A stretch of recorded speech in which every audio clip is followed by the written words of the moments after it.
Hi everyone, welcome to the Highlights from Ukraine podcast, your daily audio summary of the latest news reported in the Ukrainian media. My name is Artem, and here is the news.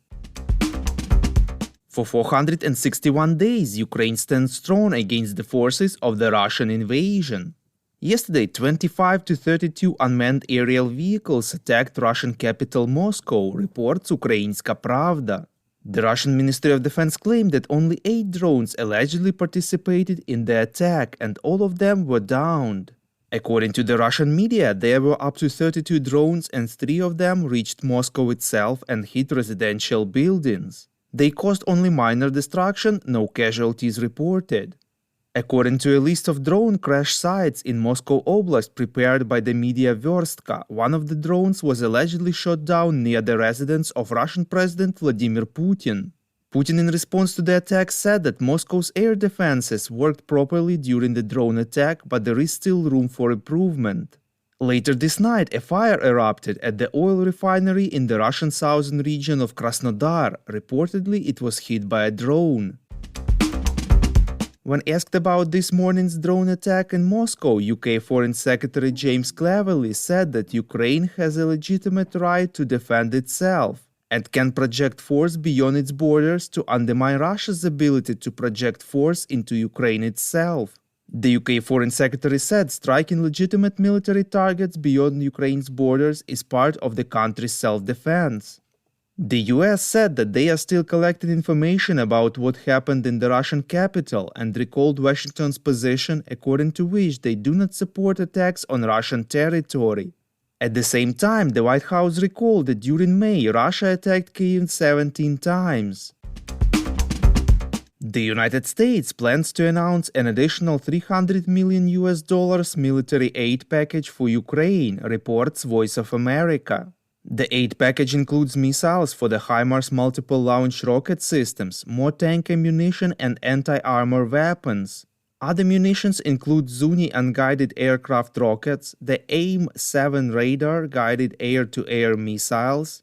The US is also expected to provide Ukraine with Avenger air defense systems and Stinger surface-to-air missile systems. Italian Defense Minister Guido Crosetto announced the preparation of another package of military assistance to Ukraine, reports European Pravda. According to the publication Il Messaggero, the new package of military assistance may include a ground-based anti-aircraft missile system SAMP-T, as well as other air defense systems. The SAMP-T air defense systems were included in the previous 6th package of Italian military assistance to Ukraine, along with other air defense systems in addition to the SAMP-T Mamba systems, which it planned to transfer in cooperation with France. The SAMP-T air defense systems were included in the previous 6th package of Italian military assistance to Ukraine, along with other air defense systems, in addition to the SAMP-T Mamba systems, which it plans to transfer in cooperation with France.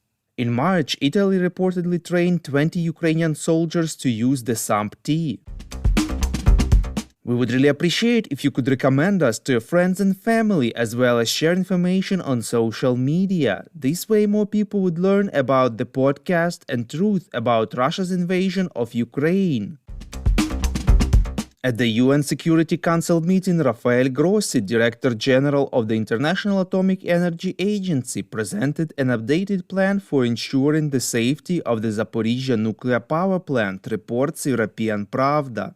The Director General announced that the plan is a set of principles that he agreed on during numerous meetings with the leadership of Ukraine and Russia. The plan he announced consists of 5 principles. First, there should be no attack of any kind from or against the plant, in particular targeting the reactors, spent fuel storage, or other critical infrastructure or personnel.